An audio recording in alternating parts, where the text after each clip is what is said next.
everyone. Welcome to our next webinar of Hospitality Insights. My name is Nijat. Today we have one of the interesting topic and my favorite since I came to know.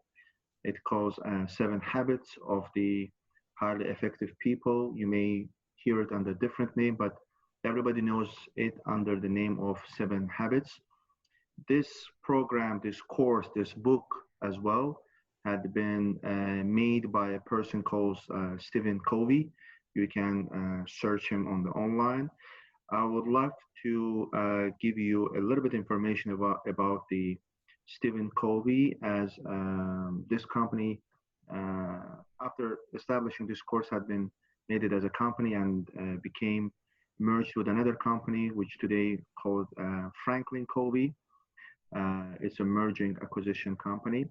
And they are providing a lot of courses, and one of the courses is called 7 Habits.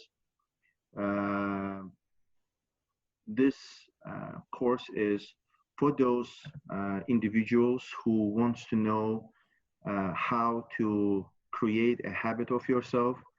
There is no specific industry about it. It's more about yourself, about what you see, what you do, how you think, how others think.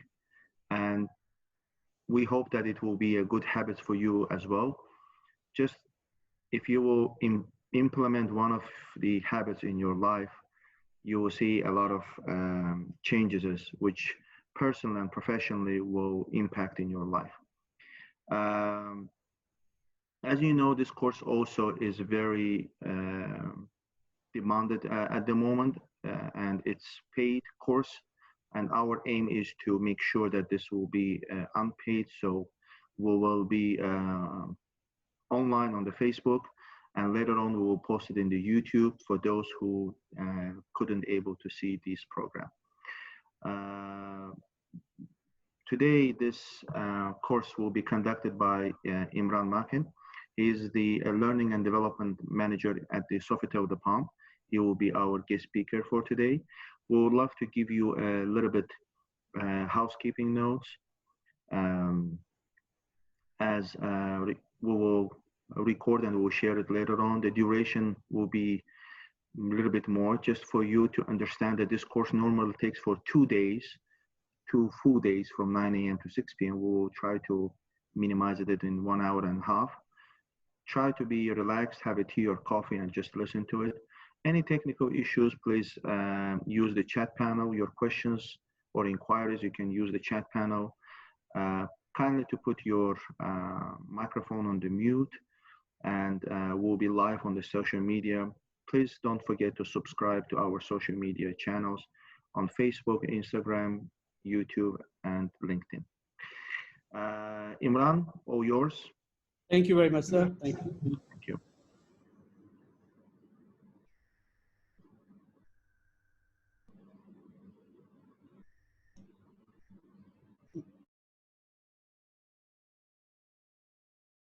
All right. Can you share this? Can you see the screen now? Hello, everyone. Hello, everyone. Good evening, ladies and gentlemen, and welcome to 7 Habits of Highly Effective People. Before I actually start, I would like to say thank you to Hospitality Insights and Mr. Nijat for providing me this opportunity to share this knowledge and all information a little bit I have related to 7 Habits of Highly Effective People.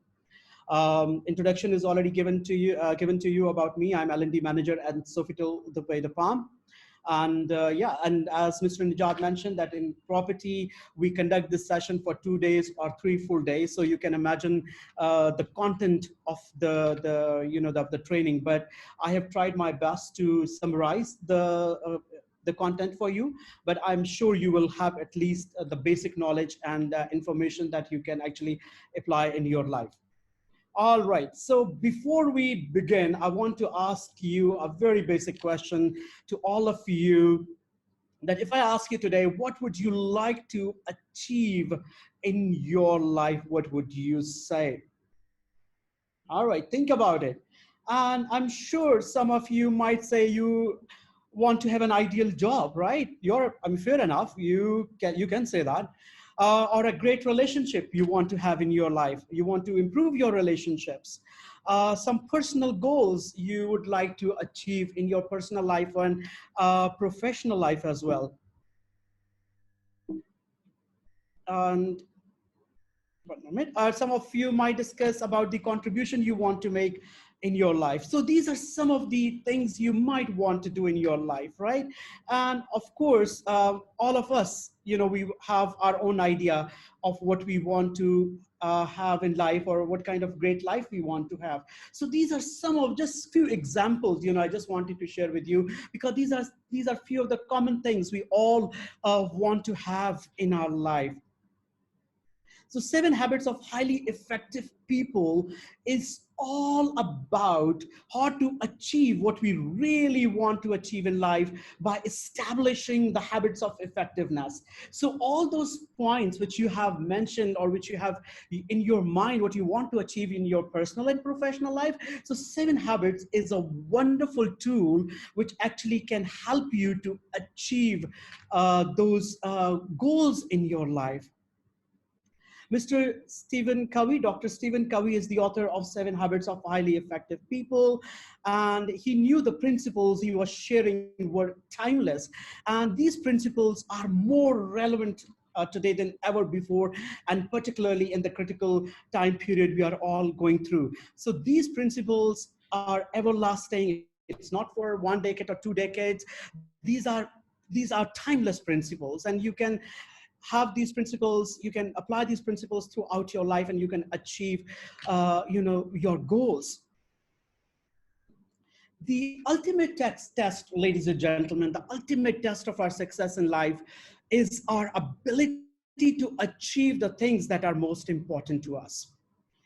But surprisingly, we are still unable, most of us are unable to achieve what we want to achieve in our life. And there are 2 main important factors which play a very significant role. And let me share with you those. What are those factors? The one is that we can't lead or manage ourselves, what we call in 7 Habits of Private Victory. And other element which help us, which is actually preventing us not to achieve what we want to achieve, and that is that we do not know how to work well with others. And in 7 Habits, we call this public victory. I hope you are clear so far, right? So that these are the 2 main reasons, ladies and gentlemen, which prevent us to achieve our goals. And today we will talk about these 2 important elements as well as we go further in the training. So why 7 habits? 7 habits actually help you to develop and become more effective personally and professionally. It helps you in tackling work and life challenges. It gives you deeper understanding of yourself and appreciation of others, improving interpersonal communication, developing an understanding of your mission, vision, and values, and balancing key priorities and taking initiatives. So these are some of the things which you can actually learn, and which you will learn today after going through this session on 7 habits of highly effective people. 7 habits promise. So we promise you, this is a promise from the 7 habits, that we promise you by living the 7 habits, you will become profoundly more effective in the things that matter to you in your work and personal life. And this is a promise. And if you apply these principles of effectiveness, no one can stop you from living a life, a profoundly more effective life in your work and personal spheres. So what is that promise? Let me share with you the first video of our session today. I hope you will enjoy it.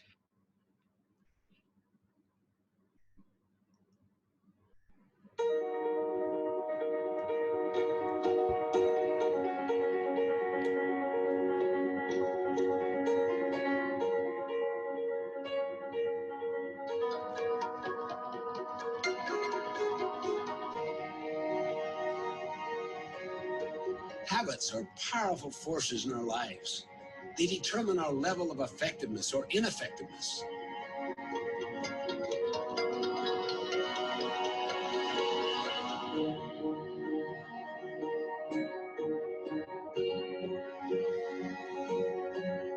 The purpose of the 7 Habits of Highly Effective People is to help you lead your life in a truly effective way. They represent a proven process of personal and interpersonal growth that can have both immediate and lasting impact.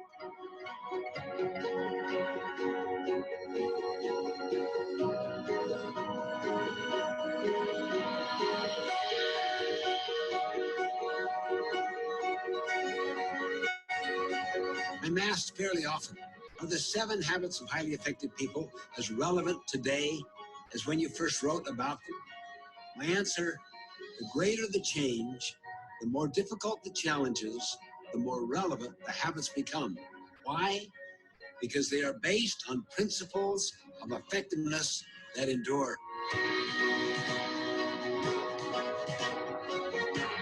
As you learn about the 7 habits, I invite you to apply them to the specific challenges and opportunities you are facing. Watch what happens. Your effectiveness will grow. Your influence will expand. Your relationships will improve.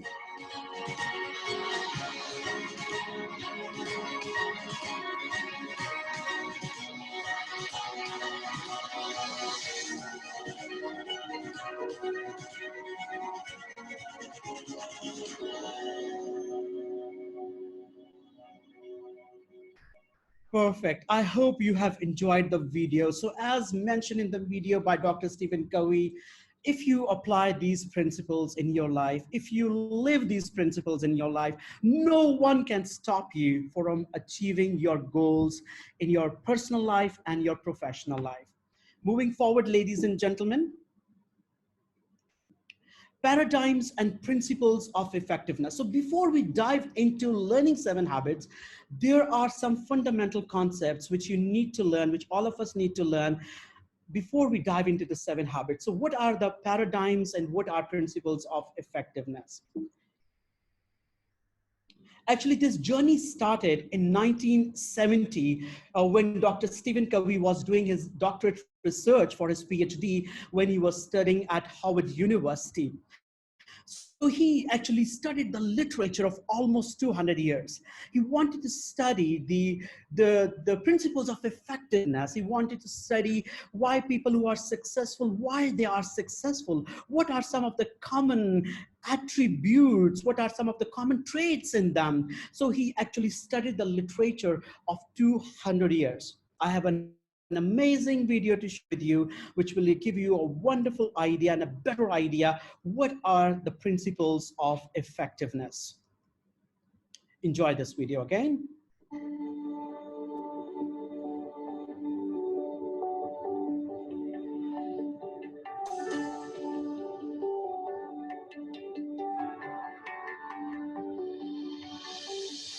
Years ago, I became interested in the whole idea of success, what it is and how people define it. I got so involved in the question that I studied 200 years of popular success literature, looking for the wisdom from the generations that came before. I literally looked at hundreds of books, articles, bibliographies, and discovered a very troubling pattern.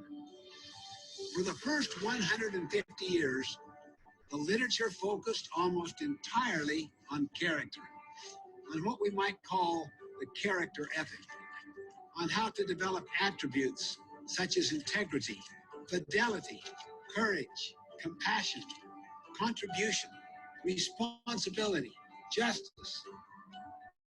And then the emphasis gradually shifted away from the character ethic into what we might call the personality ethic, which focuses more on techniques than on principles. In other words, how to look successful on the outside with no real attention to what's happening on the inside. People who live by the personality ethic with its focus on externals and techniques and image are like trees with shallow roots. The tree may look fine for a time, but it cannot stand up against the wind and the rain. By contrast, people who live by the character ethic have strong roots, deep roots. They withstand the stresses of life, and they keep growing and progressing. The 7 Habits is about developing from the inside out instead of from the outside in. By that I mean we give our first energies to our own character development, which is often invisible to others. As we cultivate the roots, we will begin to see the fruits. Others will trust us, our influence will grow, and the results will be enduring.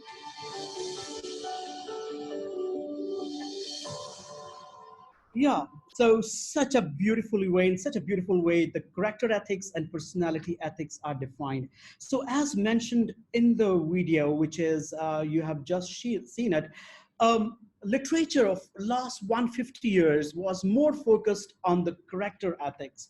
And then after World War I, it shifted from character ethic to personality ethics. So basically, ladies and gentlemen, success depends on 2 factors: your personality ethics, your personality traits, your skills, your communication skills, the way you dress up, your interpersonal skills, and then the character ethics, which is integrity, which is fairness, which is dignity, which is courage, justice, honesty, and patience.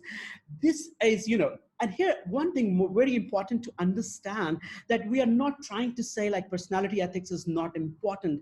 Personality ethics are important, but character ethics actually lay the foundation.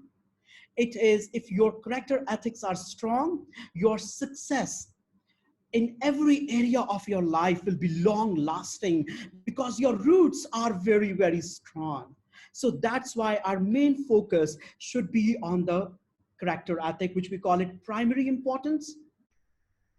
And then we have the secondary importance, which is called the personality ethics. So these are 2 important principles of effectiveness: your personality ethics and your character ethics. And character ethics are of primary importance, of main significance, and then your personality ethics, which are of secondary importance. So I hope this concept is clear, right? So if you have any confusion, please write in the comments, and you can also message me later on. I will be very happy to give you the reply.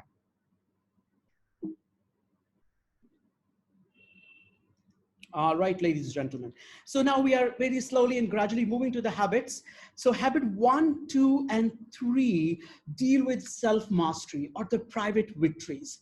And they lay the foundation of their habit, and they lay the foundation of the other 4 habits. Now, 7 habits are not randomly designed, right? They are very systematically and very strategically and thoughtfully designed habits. So first 3 habits are very important to master, very important to learn and to apply and to live. Only then you can learn other 4 habits, which is habit 4, 5, and 6, which deal with the public victories. Habit 7 is the habit of renewal of the 4 dimensions of a meaningful life, which I will share with you later on. What are the 4 dimensions of a meaningful life? So here are the 7 habits of highly effective people. As you can see, habit 1 is be proactive. Habit 2 is begin with the end in mind. And habit 3 is put first things first. Then we move from private victory to public victory, where you deal with people. Habit 4, think win-win, mutual benefit. Habit 5 is seek first to understand, then to be understood. And habit 6 is synergize. And habit 7 is sharpen the saw. So we will go through all these habits one by one, and I'm sure you will enjoy the session. But before, again, we move to the habits, there are 3 stages of human development, ladies and gentlemen.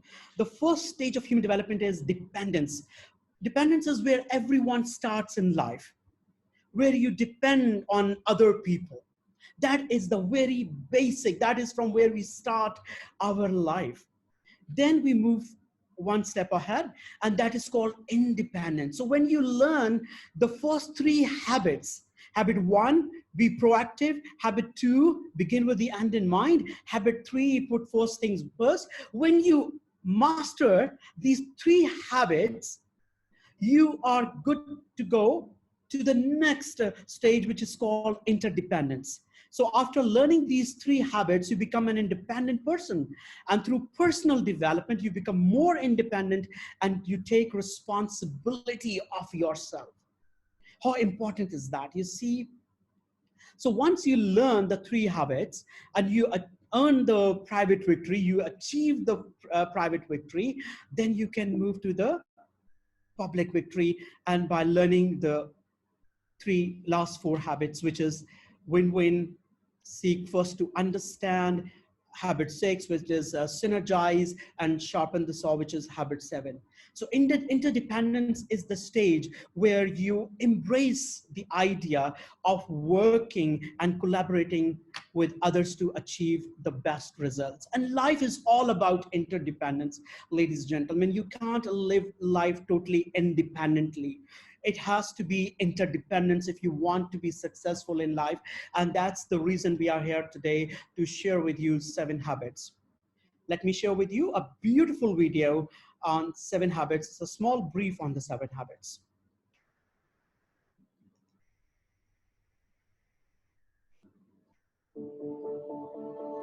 To achieve lasting effectiveness, we go through a natural process of development symbolized by the maturity continuum. Dependence is the lowest level of maturity. When we are dependent, we need others to take care of us, to come through for us, to give us our sense of worth and security. Dependence is the attitude of you. I need you to take care of me. The first 3 habits help us move from dependence to independence, which is a higher level of maturity. Habit 1, be proactive, means that we develop our own power to choose our actions and accept responsibility for our choices. Habit 2, begin with the end in mind, means that we define the kind of life we want to lead. It's creating clear objectives and laying out a vision or blueprint for what matters most to us and who we want to be.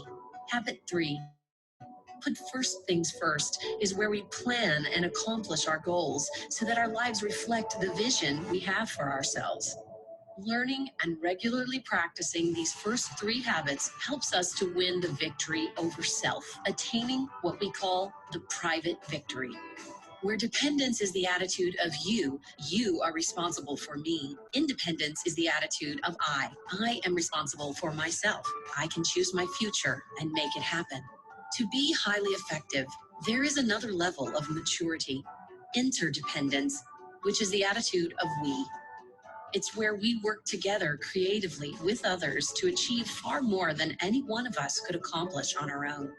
Achieving interdependence is the goal of habits 4 through 6. Habit 4, think win-win, is the attitude of seeking mutual benefit in our relationships and interactions with others. Habit 5, seek first to understand, then to be understood, is the ability to truly listen to others, to understand and honor their perspectives and realities. It also means to communicate our own views in a way that is both open and respectful. Habit 6, synergize, is the process of working with others in a collaborative and creative way to achieve new and better results. When we think and act interdependently, we win what is called the public victory. Without sufficient independence, people will not have the character and self-mastery to work interdependently with others. That is why habits 1, 2, and 3 come before habits 4, 5, and 6. They focus on self-mastery, on developing the strength of our own character. Private victories precede public victories. Habit 7, sharpen the saw, surrounds all the other habits and is the habit of renewal. It's the habit that gives us the power to consistently carry out the other habits in our lives. It's a pattern of daily private victories that creates an upward spiral of increasing effectiveness that lifts us to new and more rewarding levels of understanding and living. Perfect. Thank you for watching it. So far, we have learned about principles of effectiveness, which are your personality ethics, character ethics. We learned about private victory. We learned about public victory. And you also have now a brief introduction about 7 habits. So I think now we are good to go and we are good to learn what the 7 habits are. And I'm sure all of you want to change your habits. But we can't change our habits, ladies and gentlemen, with the old thinking we have in our mind. We can't change our habits with having the old paradigms in our mind. Paradigm? Oh, some of you might heard this word before, paradigm, maybe in your management meetings, or maybe some of your managers have used the word paradigm. So today I will explain it to you what paradigm is, because in order to learn the new habits, first of all we need to unlearn the previous habits. We need to change our thinking. We need to learn the new paradigms. We need to get rid of our old paradigms. So what is paradigm? Yeah, I have another lovely video on paradigm, and then I will discuss paradigms with you little bit more. All right. So let's change our paradigms today.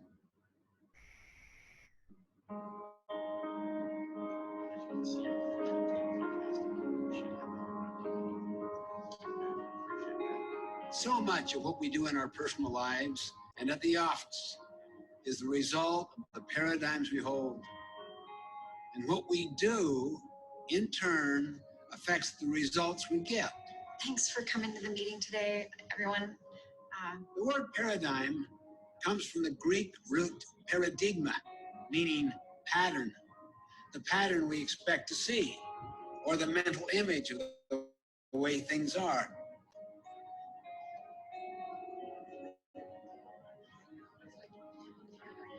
We see everything through the perspective of our own paradigm. If you see your industry as one where growth is impossible, how does that affect what you do every day? And what results do you think you'll get from your actions? On the other hand, suppose you saw unlimited prospects for growth in your industry. How would that change your actions? What we see, our paradigms, determine what we do, which in turn determines what we get. And unless we consciously stand apart from and examine our paradigms, we might never see that perhaps many of them are distorted, short-sighted, or just flat out wrong. I remember a mini paradigm shift I experienced one Sunday morning on the subway in New York City. People were sitting very quietly, some reading, some resting with their eyes closed. Suddenly, a man and his children entered the subway car. The children ran yelling through the car, throwing things, grabbing people's newspapers. Their father sat down near me and closed his eyes and did nothing. I felt irritated. I could not believe he would let his children run wild like that. After a few minutes of patience and restraint, I turned to him and said, "Sir, your children are really disturbing a lot of people. I wonder if you could control them just a little more." Yeah, you're right. I should do something. But we just came from the hospital where their mother died about an hour ago, and I guess they don't know how to handle it. Because I don't know how to handle it. Can you imagine how I felt at that moment? My paradigm shifted. Suddenly I saw things differently. And because I saw differently, I thought differently. I felt differently. I acted differently. My irritation vanished. Compassion flowed freely. I wanted to help instead of criticizing and complaining. Once you see things as they really are, you'll think, feel, and act differently. And you'll do it automatically, spontaneously. Can you see why paradigms are deeper than attitudes and behavior? If you want to make minor changes in your life, work on your behavior. But if you want to make significant quantum breakthroughs, work on your paradigms.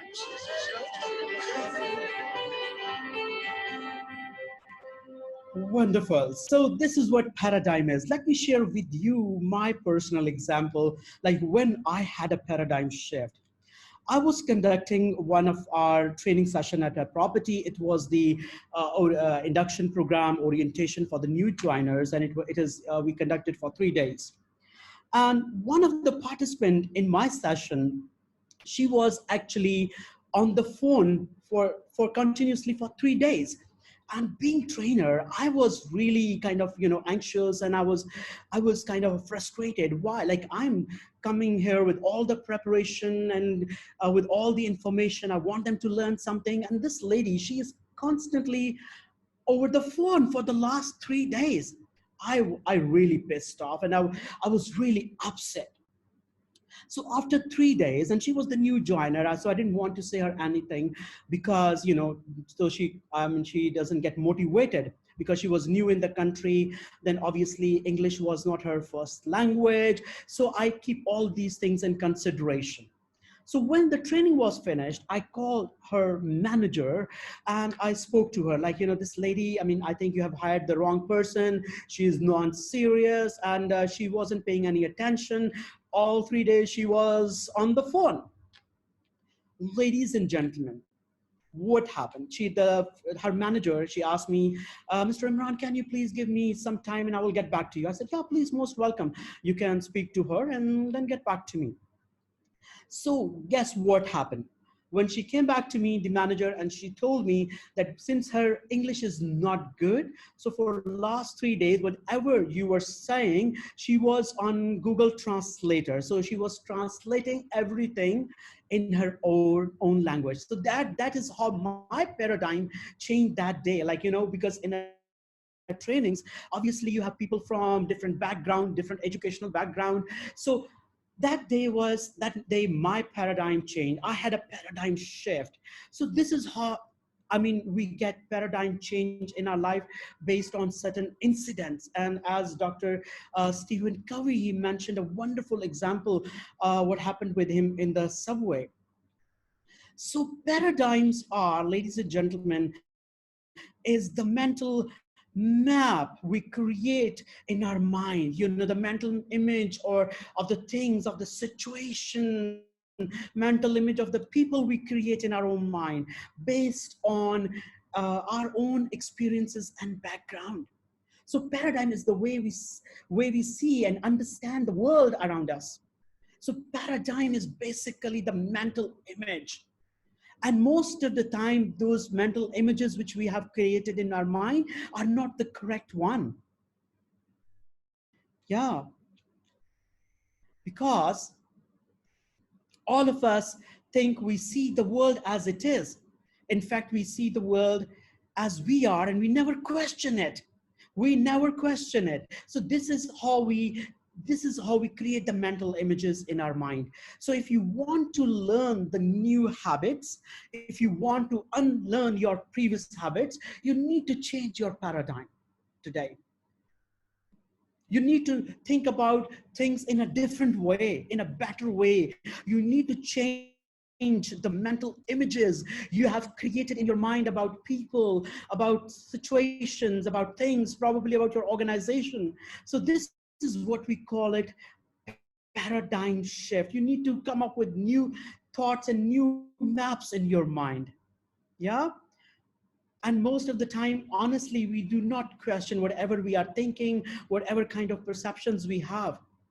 So paradigm are even more important than the behavior and attitude, because if you have the right paradigm, you will have a wonderful behavior and attitude. And I always say, like, behaviors and attitude, they spring out from the paradigms.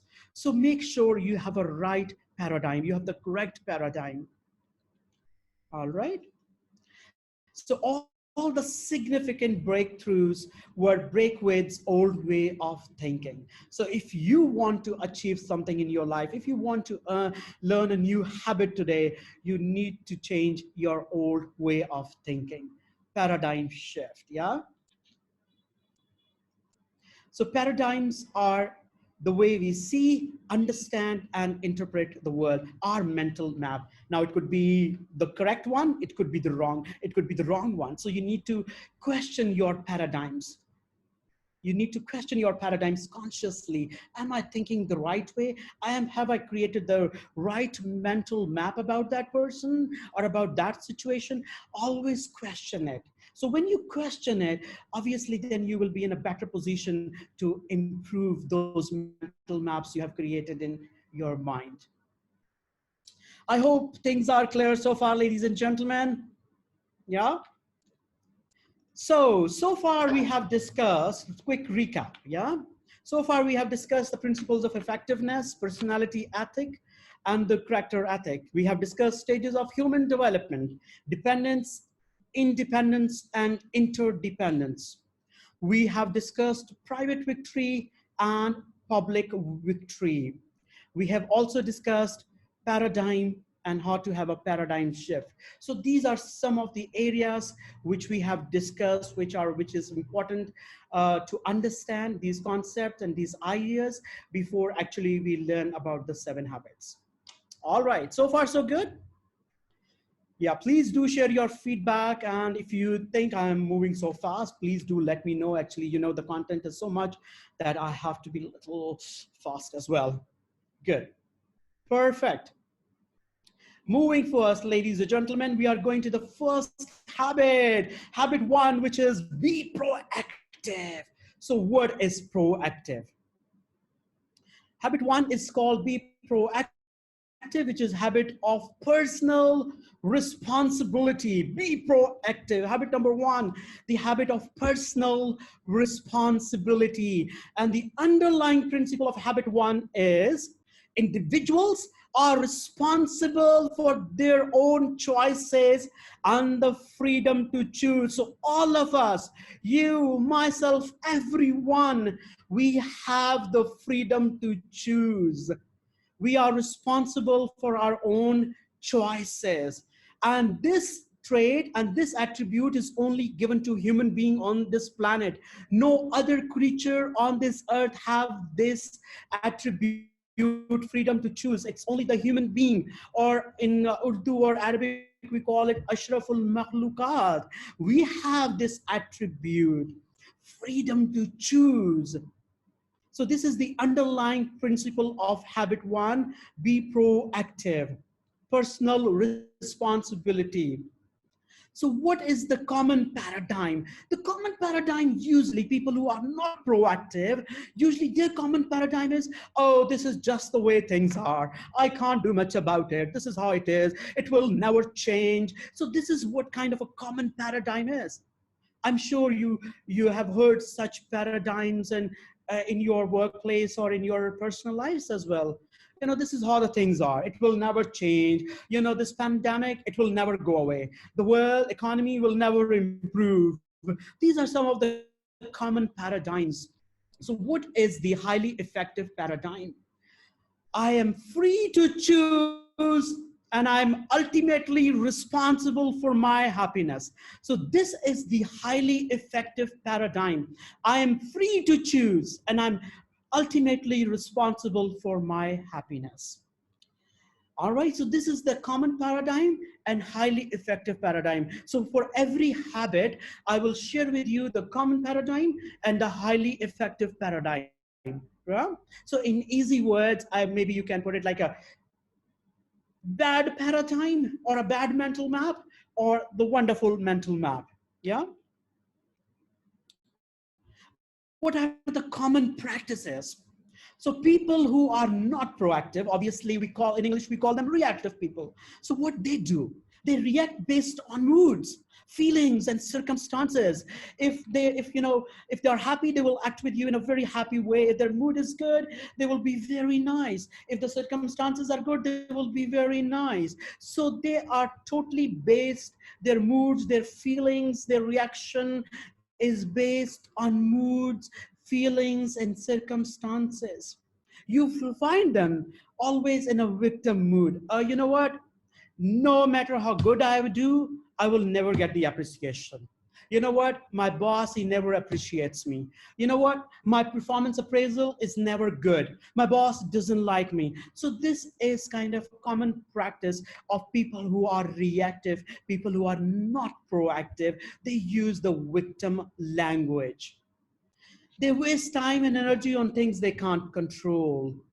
Yeah, oh, there's too much traffic on the road. Oh, the weather is not nice. Oh, my boss is not good. Oh, my boss doesn't get sick. Blah, blah, blah. You know, all these kind of things. You know, I'm just giving you an example. Right? Things which they can't control. They pass negative patterns, even if they're in the cafeteria, if you find them in the corridors, in the hallways, or you know what? Oh boy, this company is not good. You know what? I never get promotion, blah, blah, blah, all these kind of things. So these are some of the common practices of people who are reactive. So what are the highly effective practices? People who are proactive, they pause and respond based on the principles and desired results. They use proactive language. I will do it. I can do it. I choose to do this. I will do this project. We will talk about proactive language in next few slides as well. Focus on circle of influence. They always focus on the things they can control, things on which are in their influence. They become a transition person, like they learn the new habits and they change their old pattern. They become a transition person.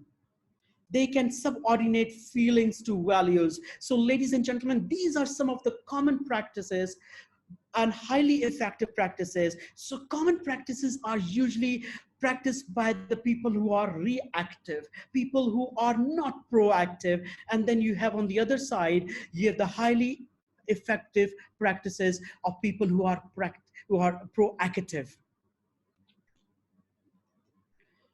All right.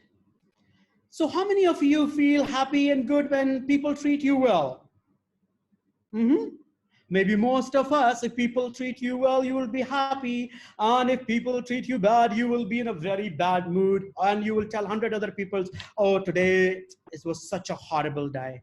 Oh, today it was such a bad day. Or blah, blah, and all that kind of stuff. So because people who are reactive, they always depend on social weather and the natural weather. But people who are proactive, they carry their own weather with them. It doesn't matter how you treat them. It doesn't matter whether it is hot outside. It doesn't matter whether it is cold outside, because they carry their own weather with them.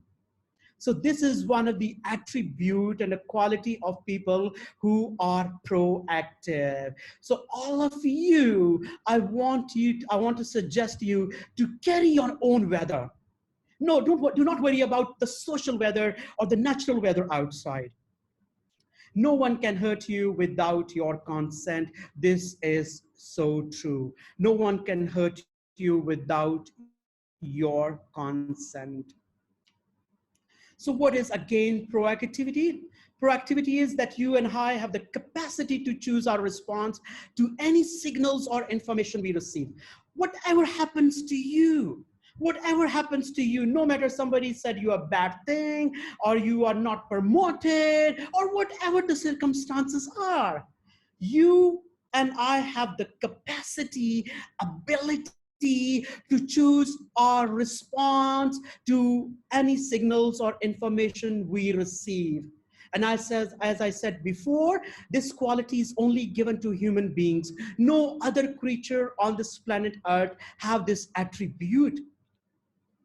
Each person has the ability to be either reactive or proactive in every situation that arises.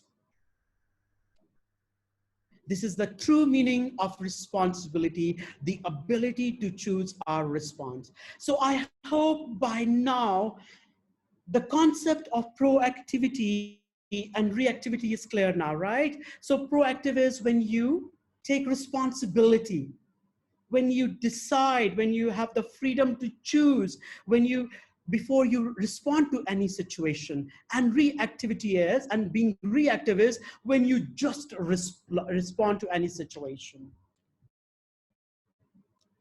Here we have stimulus and response. Now, what is stimulus? Stimulus is something happens to you. Someone gave you a bad look, or someone said something to you, or someone gave you bad remarks. So that is what is stimulus, and then is response. But the good news is that you can see there is a small gap here. That is the freedom which you have. That is the freedom which you have, the choice you can make over here. So if you have a proactive behavior, if you are a proactive person, they will pause to allow themselves the freedom to choose their response based on principles and desired results. So stimulus is when something happens to you, when someone said something to you. So between that and the response, there is a freedom to choose. That is such an amazing concept, ladies and gentlemen. And I want all of you to practice this and then see the difference in your life. Practice this. You know, sometimes what happened at workplace, it happened to me in my previous organization. One day I was in a very, very bad mood. To be very honest, it actually happened. It's a real story. I was in a very bad mood. Something happened to me. I came home, I opened my laptop, and I start writing an email.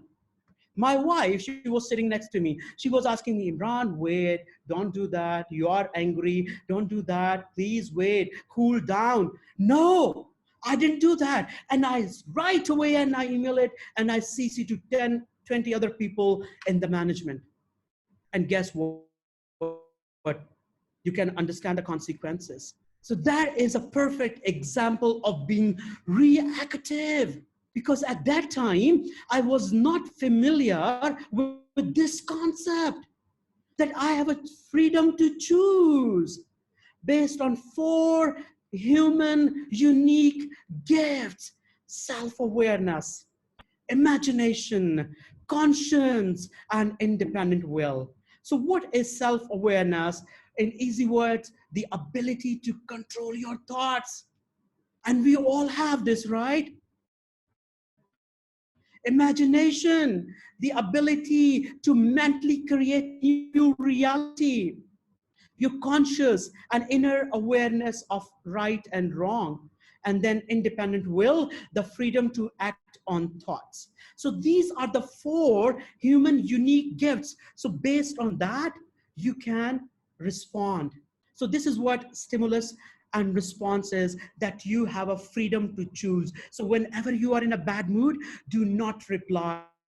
Pause, take some rest, think about it. Self-awareness, conscious, use your conscious, use your imagination, your independent will, and then reply. This is what stimulus and response is. Moving forward, I love this concept, circle of concern and circle of influence. So if you are a proactive person, because whatever happens to us, there are things which we can control and there are things which we can't control. So if you are a proactive person, you will focus here, circle of influence, things which you can control. But if you are a proactive, reactive person, you will focus on circle of concern. So wherever you focus, that circle will expand.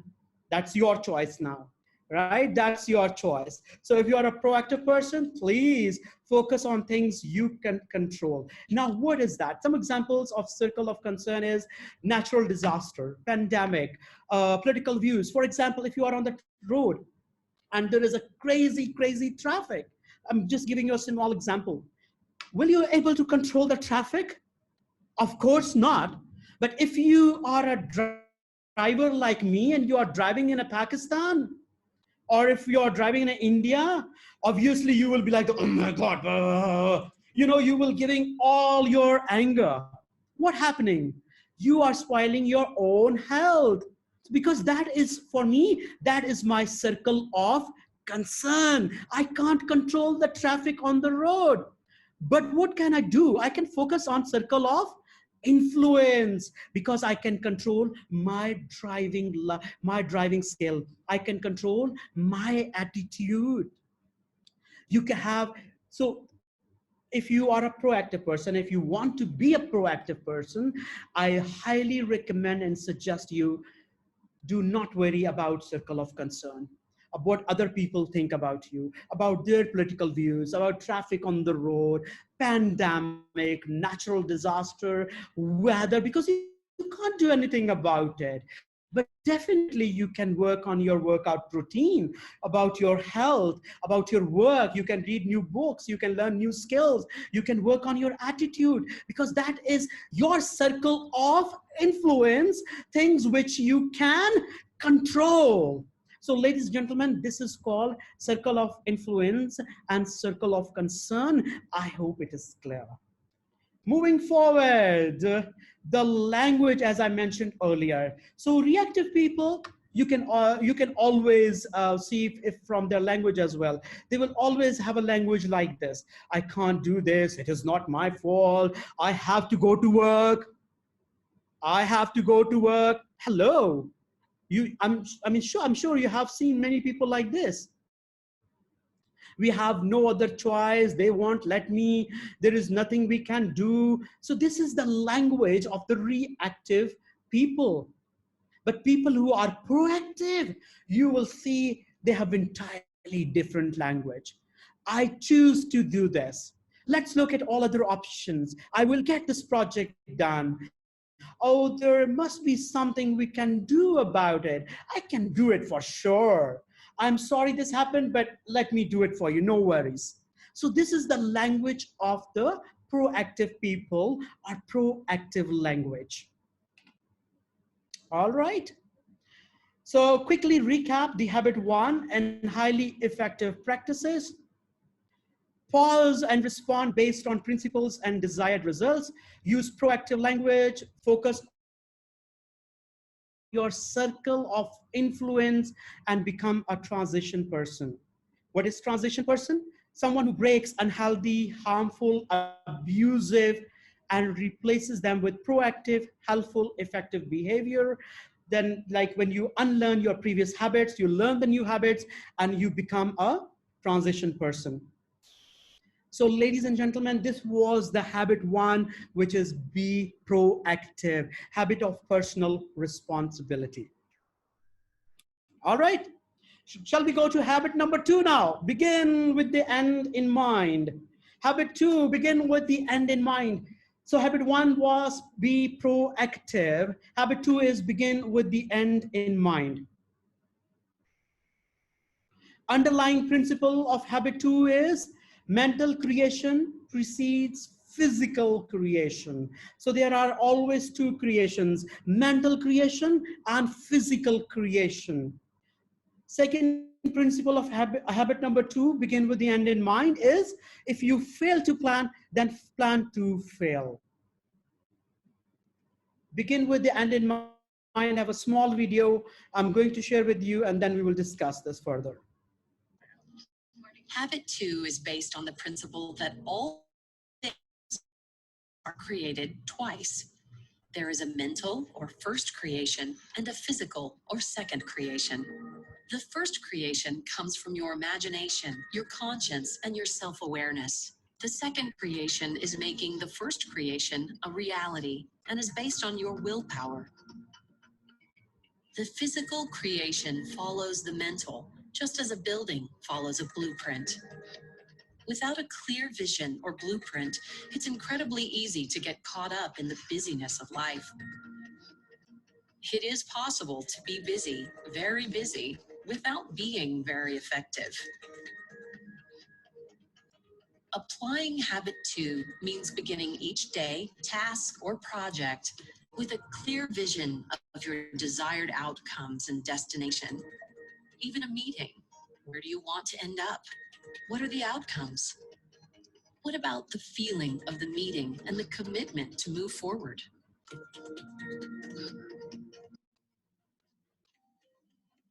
Nowhere is beginning with the end in mind more important than when you consider your life as a whole. What are the outcomes you want in life?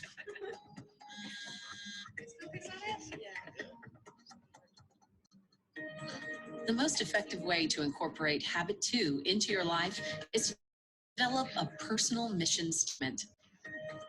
It's your personal blueprint for success, a statement of what you value, your purpose, what you want to achieve. It taps into your conscience and imagination. It affirms who you are, puts your goals in focus, and prepares you to move your ideas into the real world. Put another way, habit 1 says, you are the creator of your life. Habit 2 is your first creation, where you define the outcomes you want. Then habit 3, put first things first, is the second creation. It's the habit of executing against the vision and making it a reality. How different our lives are when we really know what is deeply important to us. You have to make sure that the blueprint, the first creation, is really what you want. And keeping that picture in mind, we manage ourselves each day to be and to do what really matters most. All right, so that was a quick introduction on habit 2. To begin with, the end in mind requires obviously a clear vision of your destination and where you are now. Then you can clarify what needs to be done. And we may be very busy and efficient, but we will be truly effective when we begin the end in mind. So again, coming to the point number 1, to begin with the end in mind requires a clear vision of your destination and where you are now. So you need to have a clear vision. You need to have a clear path, what you want to achieve in your life. Principles of effectiveness of habit 2 is vision, commitment, and purpose. The common paradigm is, I can't predict how my life will turn out, so I just go with the flow. The highly effective paradigm are people who are successful. Their paradigm will be, they clearly define my vision and purpose in life, which will make all the differences. So clearly defining my vision and purpose in life will make all the differences. So you can see the difference between two paradigms now. One is who doesn't know what will happen. The other one is they know what they want to achieve in the life. What are some of the common practices of people started without a clear idea what you want to achieve? Let others' agenda and circumstances define their life. And highly effective practices is they define outcome before they act, create and live by personal mission statement.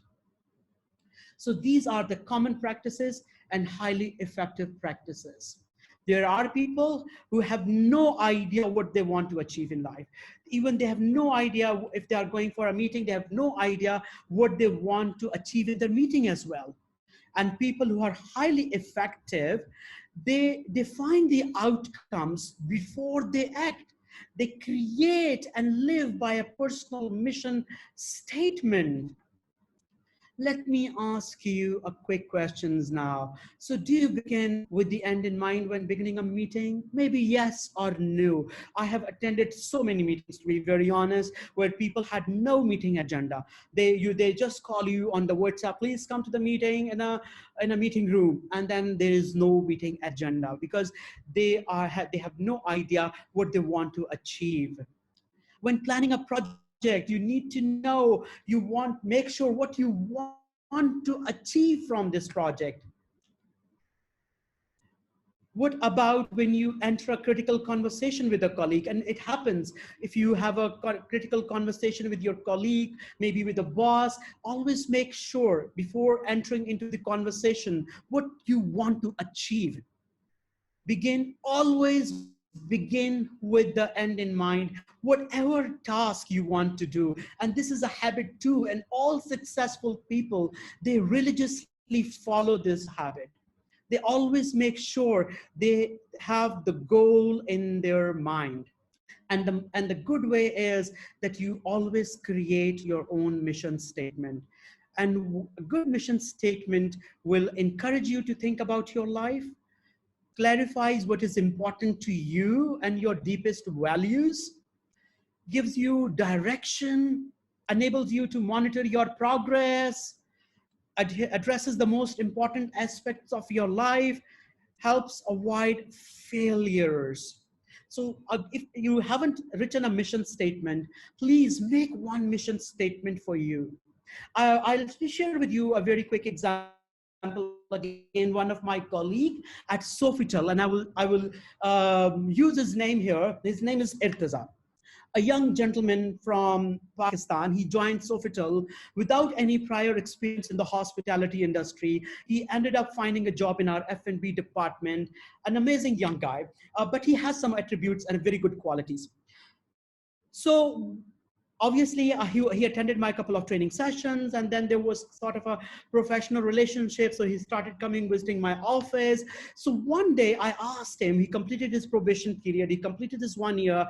Out of curiosity, I asked him, you didn't take your annual leave. Is there anything okay? Or you didn't go your home? And he told me one thing, sir, I have a goal in mind.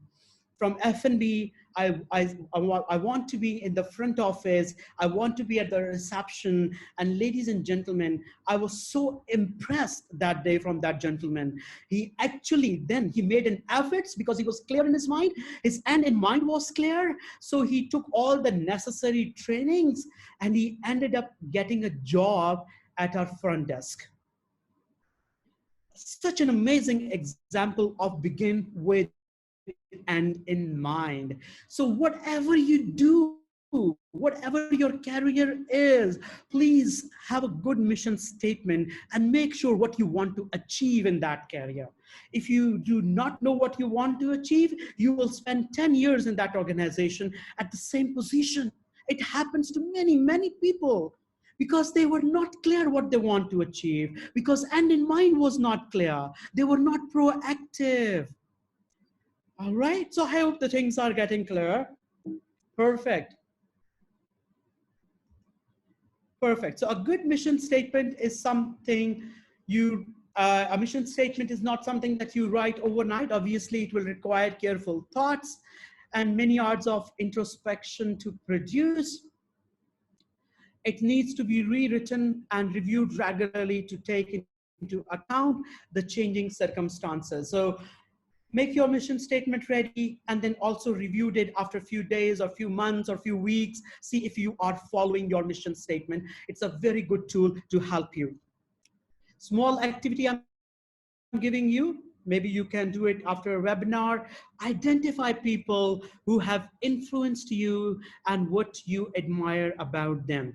Identify people who have influenced you and what you admire about them. I will tell you what is the purpose of this activity later on. One more activity, identify your most important roles and key relationships. Identify your most important roles and key relationships. So if you have a pad and pen ready, make sure you write these questions and you can answer these questions after the webinar. All right, ladies and gentlemen, I'm sharing with you a small video. It says 80th birthday. I want you to visualize your 80th birthday. What kind of comments, what kind of relationships you see or you visualize for yourself at your 40th birthday or at your 80th birthday. I'm sharing with you a small video. It's a wonderful video and I hope you will enjoy it.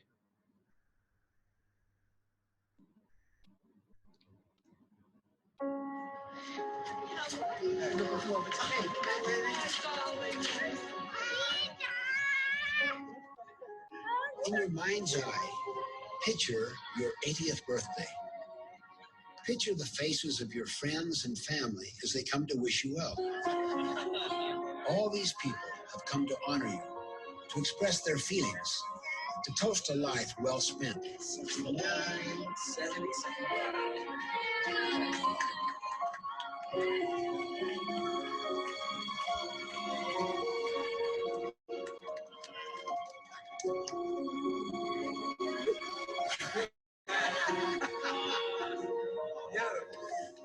Imagine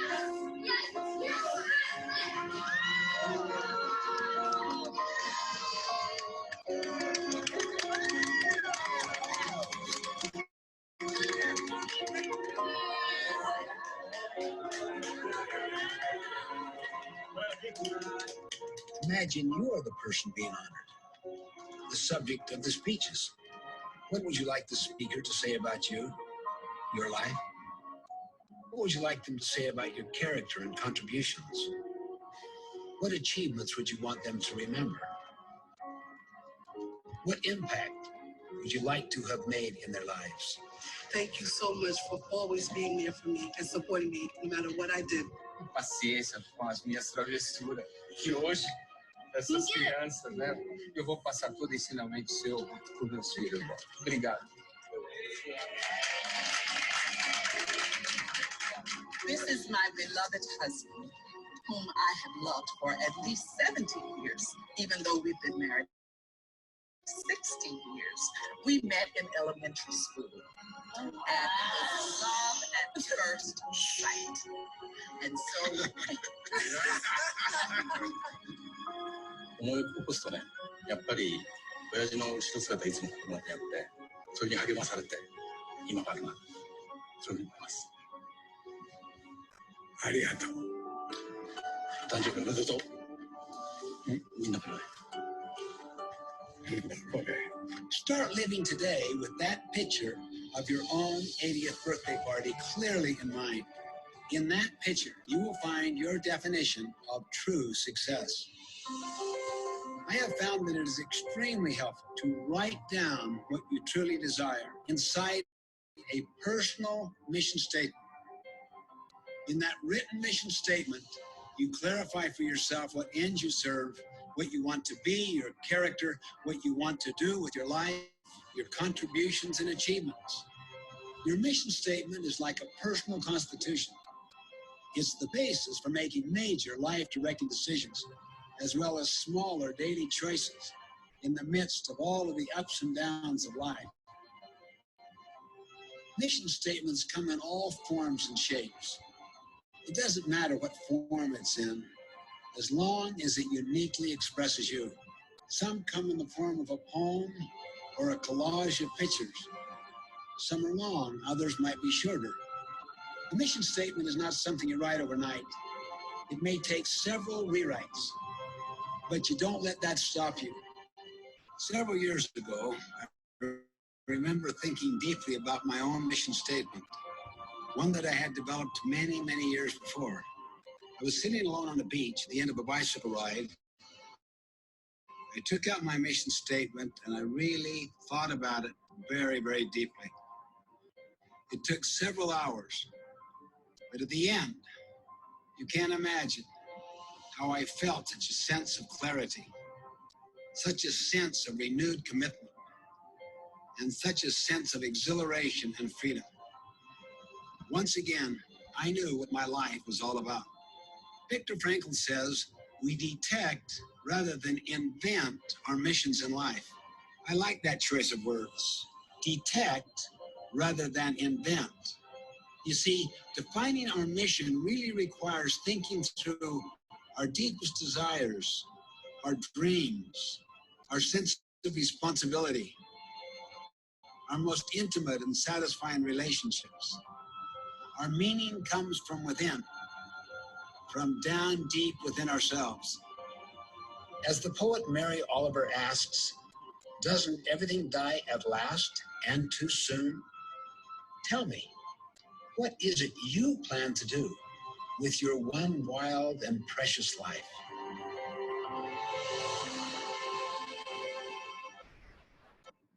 All right, so this was a wonderful video about the 80th birthday, and I also suggest all of you to visualize the results of your efforts. Visualize being at your own funeral. What sort of things would you like to be said about? You know, because it's a reality.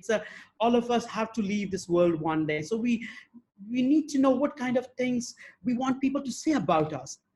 I think nobody would like to listen when, you know, or want to have this in mind, like if you leave this world, people say about, oh, thanks God he left this planet. I think nobody would like to have these kind of comments. So have a end in mind what kind of relationships you want to have, what kind of things you can imagine people will be saying at your funeral. Visualize being at your 50th anniversary. What kind of family relationships do you have? Or visualize your retirement day. What do people in your industry have to say about you?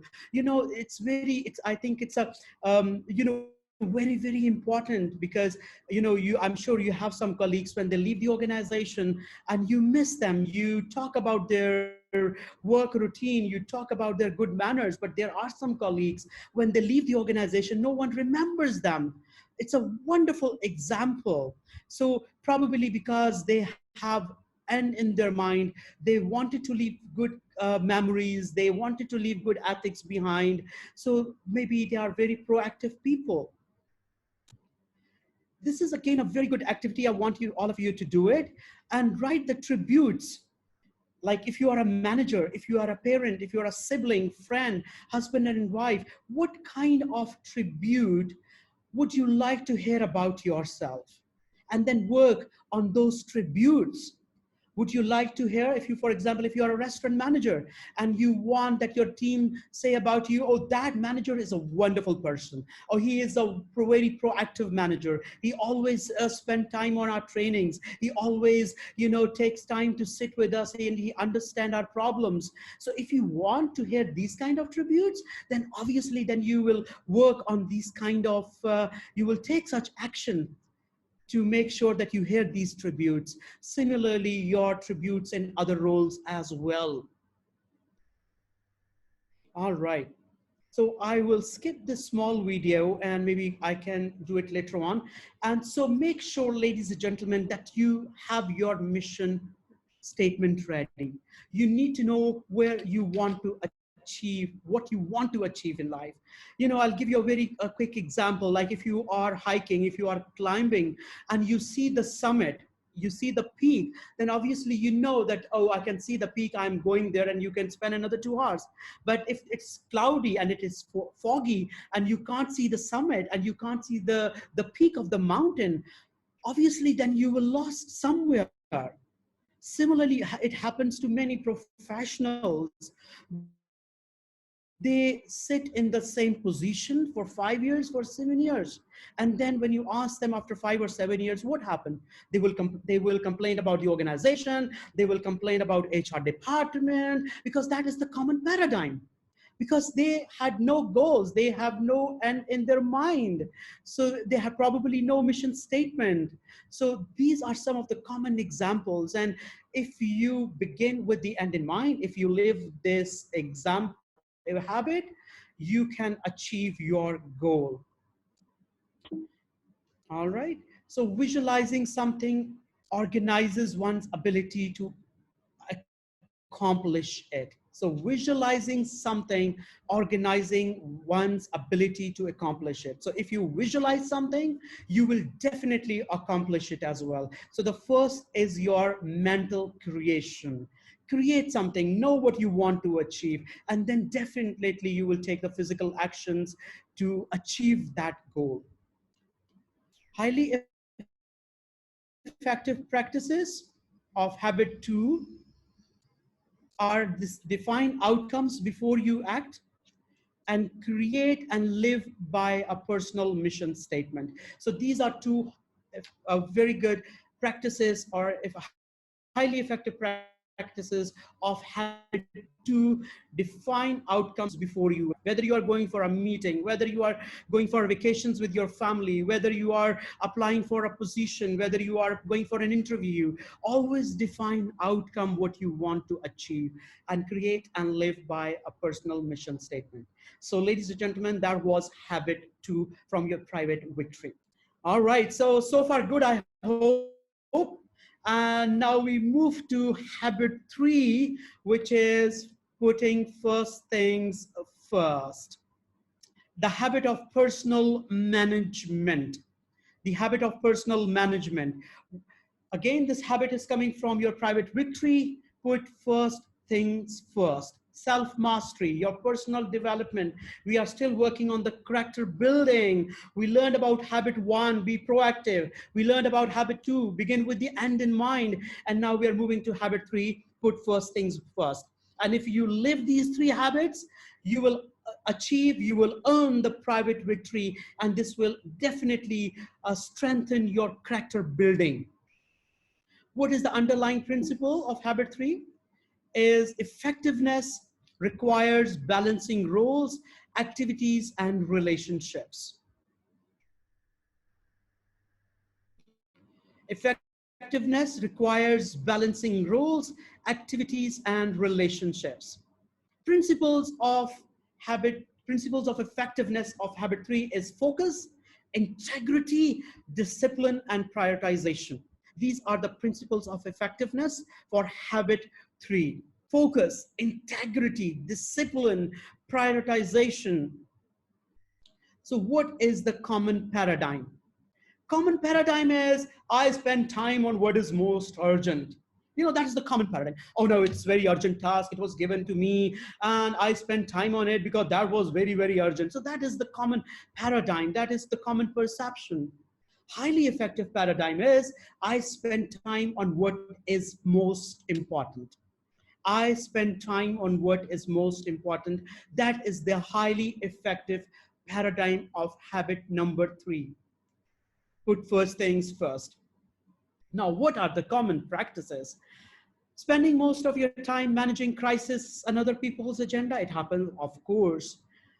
Trying to do it all, extremely poor planning, or not at all, giving into the pressure of the moment. So these are some of the common practices. So this is what people who are not proactive, people who are always working on urgent things. So these are some of their common practices. They are extremely poor in planning. They're always working on the urgent tasks. And you know, they're always giving into the pressures. They never say no. Okay, no problem, I'll do it. Okay, no problem, I'll do it. So I'll do it because they're not saying no. And they're taking all the urgent tasks. And probably they are missing the important tasks of the day. So these are some of the common practices. So what are the highly effective practices, ladies and gentlemen? Focus on highest priorities. What is most important for me to do today?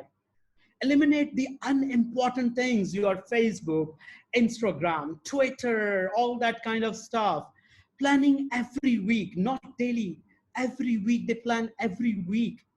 Stay tuned in the moment of choice. So if you have decided these are my important tasks for today, so they stay tuned to it because they have decided these are my important rocks to work on it. These are the important tasks. So they stay tuned to those tasks. So these are the highly effective practices of people who are successful, who are effective. Let me ask you one question and write down the one thing you could do on a regular basis that would make a significant positive difference in your work and professional life. So just write one thing. I'm not asking about 2 or 3 things. Just write one thing which you can do on a regular basis, and you know that will make a positive difference in your work and personal life. Just write one thing. You don't have to share with me right now, but just write it on your pad. My next question to you is, what stops you to do that task then? What stops you? You know that this is the task. If you do every day, it will help you in achieving your goals. Then what is stopping you? I have a small video which is called Time Metrics, and probably you will find the answer after watching that video. What stops you? So let's see this lovely video.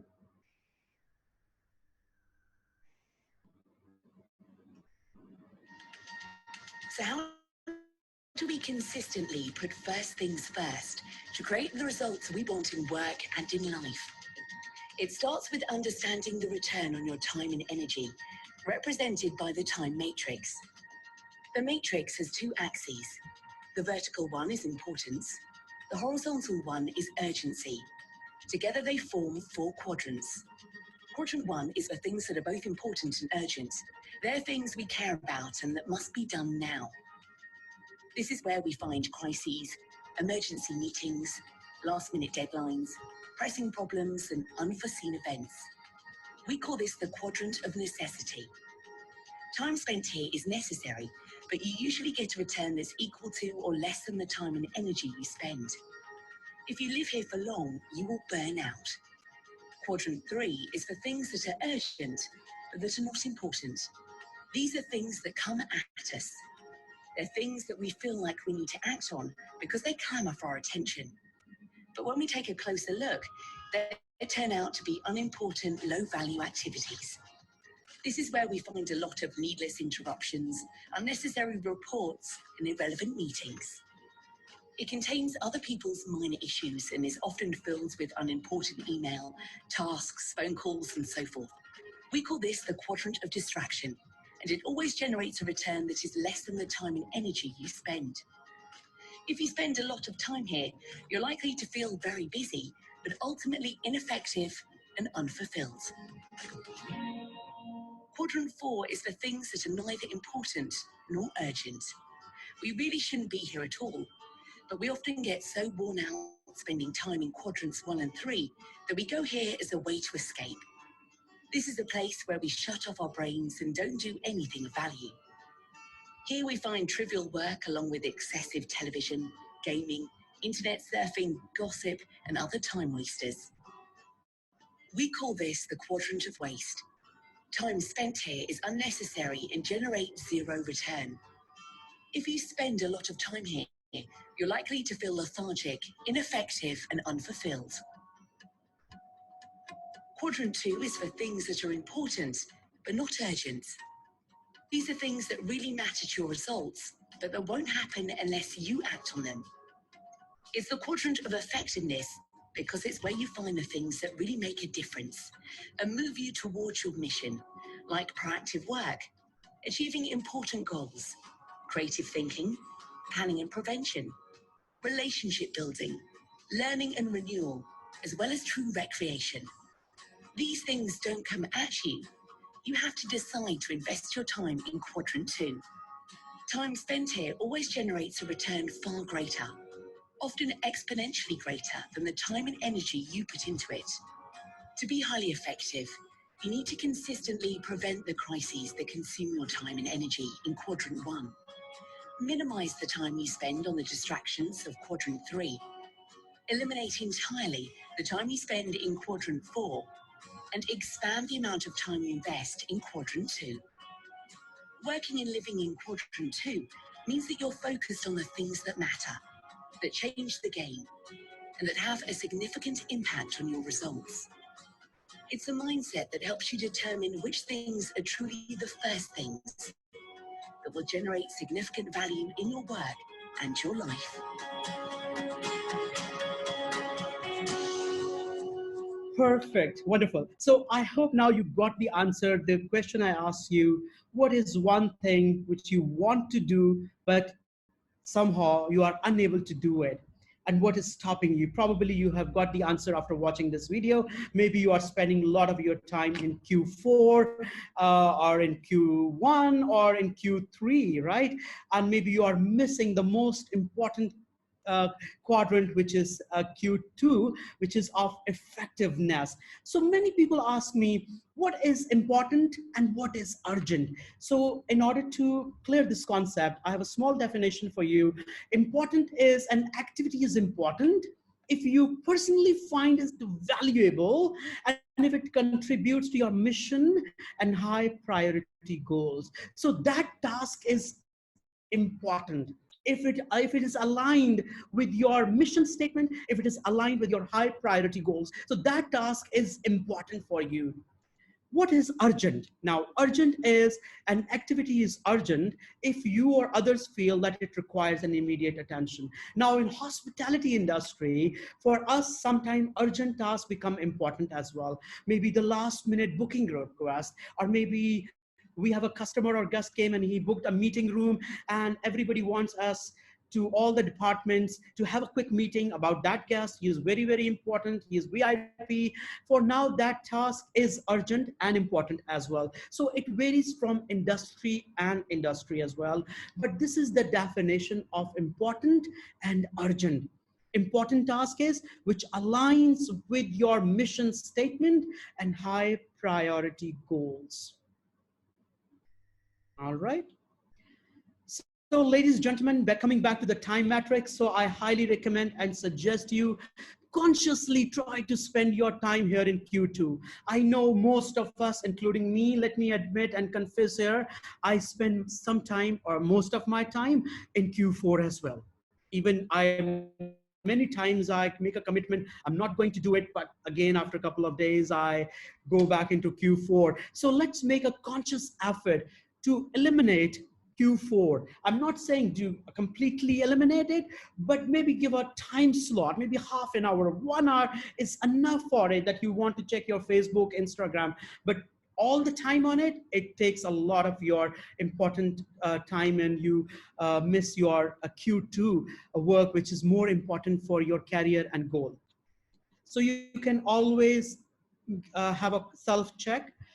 Which quadrant I am in right now, why I am here, how long I have been here, and what are the consequences of staying here. So you can always ask these questions to yourself. If you are Facebooking for half an hour, or if you're on the Instagram, or if you are on Twitter, ask these questions to yourself. For how long I am on the Facebook? For how long I'm in it? Oh, I'm wasting my time. Oh, it's Q4. Oh no, I don't want to do this. I want to be in Q2. And if you want to read a book, it means that is your Q2, because that book or that new training which you want to learn online, it will help you. That is your Q2. Yeah, your quadrant 2, effectiveness. So that is how you can always do the self-check, and you can learn and you can live this habit of first things first.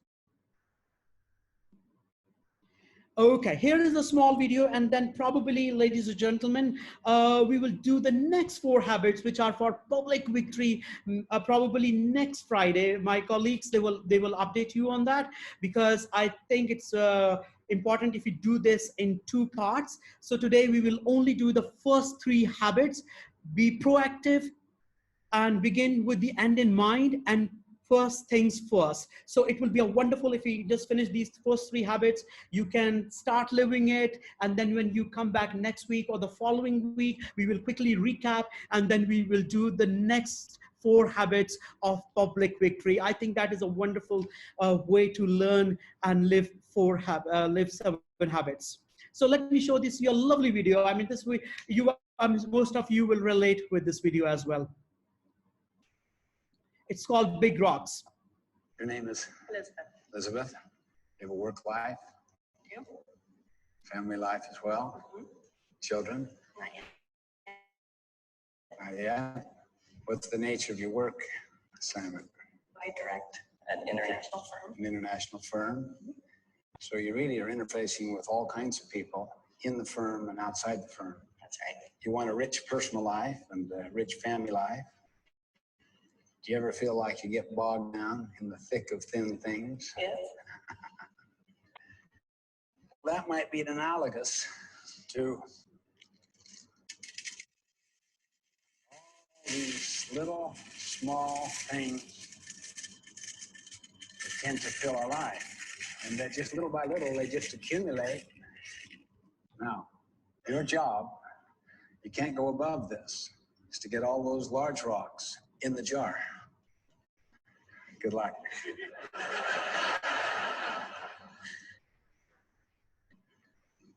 What's that one called? Q2, planning, preparation. Right. Planning, preparation, prevention, and empowerment. Okay, the next rock she's putting in there is called relationships and family.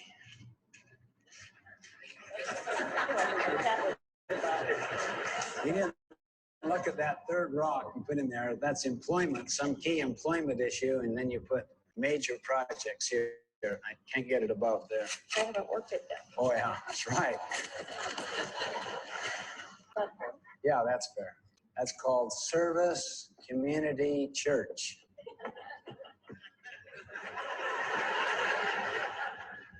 Do you ever feel like this? Yes. How many feel like this? By moving the little things around, you might squeeze in one more of those big major things. It's almost, wow, it's good. You know, if it doesn't fit, force it. Here's something that's called urgent and important. It's a quadrant 1 thing that is blindsiding you, that it's your biggest client, that if you don't get back to that client now,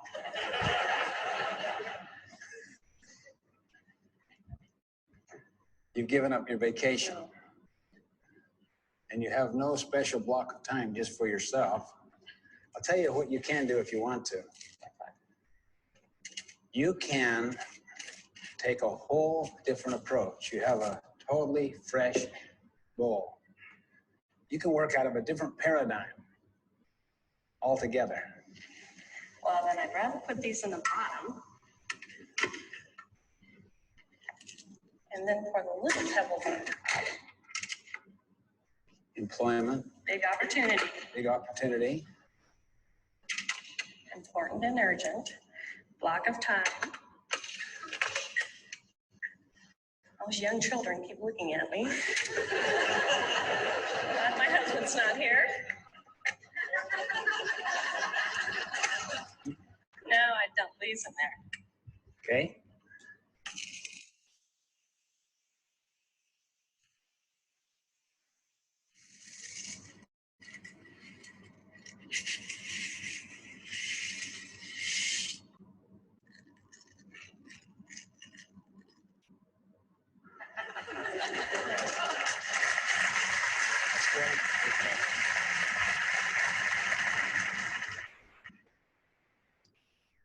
All right, so this was a wonderful video clip about managing your big rocks, managing your main priorities, your main objectives, your main roles you want to do.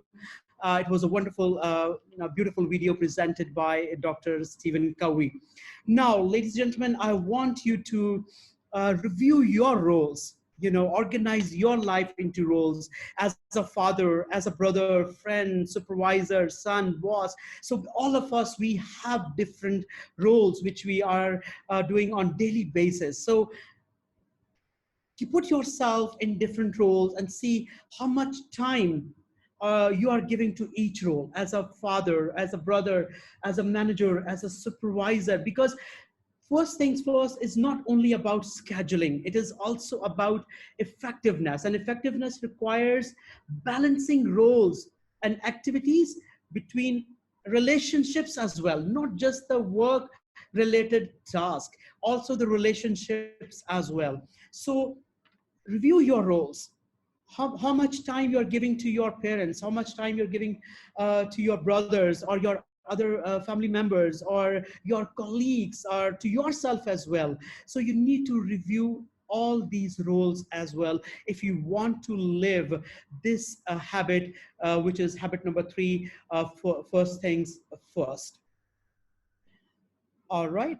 Then we have the weekly planning. I always request and always advise my colleagues in every training sessions that when you do the planning, don't do it on daily basis. Always do your planning on weekly basis. Have half an hour, maybe if your week is starting from Monday, if your week is starting, let's say, in UAE, for example, our week starts from Sunday. So maybe on Friday, you can have a half an hour, or maybe on Thursday, you can sit half an hour, find a quiet place, and schedule and plan your next following week. What are most important tasks for me to do next following week in my professional life and in my personal life? And what are the roles where I need to spend more time? What are the roles where I'm completely ignoring or I'm missing them, where I need to contact them? I need to make some important phone calls, or I want to write them a small text message. So all these things, we can do it. So these are not just the random habits, ladies and gentlemen. These are the timeless principles. These are the timeless habits. which Dr. Stephen Covey has done extensive research. As I mentioned earlier in the training, he actually studied literature of 200 years to find out what are the common attributes, what are the common traits of people who are successful in life. And all those people who are successful in life, they religiously followed these 7 habits. And these 7 habits are not the rocket science. These are the 7 habits which can be easily followed, which can be easily lived on daily basis. So highly effective practices of habit 3 are: focus on your highest priority, eliminate the unimportant, plan every week, and stay true in the moment of choice. So these are the 3 these are some of the highly effective practices of habit 3. Putting first things first. All right. So before I give session back to Mr. Nijat and my colleagues, I just want to recap whatever we have learned today, ladies and gentlemen.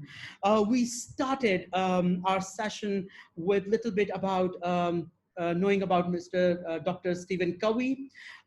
Then we went to learn about principles of effectiveness, and we learned about that there are 2 principles of effectiveness, which is your personality ethics and character ethic. So character ethic is the primary ethic, and the personality ethics are the secondary ethics. So character ethics and the personality ethics, both are important, both are significant for your success. But obviously, character ethics lay the foundation. They are long lasting, which is your integrity, which is your honesty, which is your fairness, being just, which is justice, which is fidelity, and all these attributes are of character ethics. So they lay the foundation. Then we studied about paradigm, and we studied about paradigm shift, and I have shared with you a wonderful video of Dr. Stephen Covey when he was in the subway and how he had a paradigm shift. I also shared with you my example, my personal example in the training room, the day when I had a paradigm shift. So paradigms are the mental maps which we create in mind, and until and unless you have the fresh paradigms, until and unless you have the new paradigms, you cannot live these 7 habits. So you need to have the new paradigms, you need to have the new perceptions, you need to change the mental maps you have created in your mind, and it is easy to do it, ladies and gentlemen. It just needs a little conscious effort from your side. Then we learned about the private victory, and then we also learned about the public victory. That private victory is when you learn the first 3 habits, which is be proactive. So habit number 2 is begin with the end in mind, and habit number 3 is put first things first. So when you master these 3 habits, you become an independent person and you achieve the private victory. When you achieve the private victory, the wonderful news for you are that you are good to go to the next level to achieve the public victory, which are another 4 habits, which will you do in the next session. So your homework is, ladies and gentlemen, your homework is to join us in the next session, part 2. But please, please, please, please, please, I want to request you to live these 3 habits in the next 1 week or 2 weeks. Try it. Give a try. Give a try. I assure you, honestly, it's not rocket science. It's not a rocket science. Give a try and live these 3 habits. You have 1 week, and when we join next week or the following week, give us wonderful news that you have already started following it and you are ready to learn the next 4 habits, and we will be happy to share with you the next 4 habits. So from my side, thank you so very much for joining us today. It was wonderful to be with you. From Pakistan. I'll be back in Dubai next week as well. And hopefully my next session will be from JVC, from Jumeirah Village Circle. And so it was wonderful, actually, wonderful session. And I thoroughly enjoyed it. It was my first online session. So yeah, I think I didn't feel any difference between training classroom and online. Wonderful. So thank you so very much, Mr. Nijat, and my other colleagues. Thank you so very much. Thank you very much, Imran. Thank you for the wonderful course. Dear participants, as I said it before, the context of this course is very big and very heavy. Normally it takes for 2 days. So kindly to connect us on the next week, same day, Friday, in the same time. We will share you the post so you can access via Zoom and Facebook. You could see it on the same time. A big applause into the Imran. Thank you very much. It was very insightful. You reminded me my training of the 7 habits also. It's very good for refreshment. And thank you for all participants to joining us. Hope to see you on our next webinar as well. Thank you very much. Have a good day. Good night. Thank you. Thank you very much, Imran. Thank you. Thank you.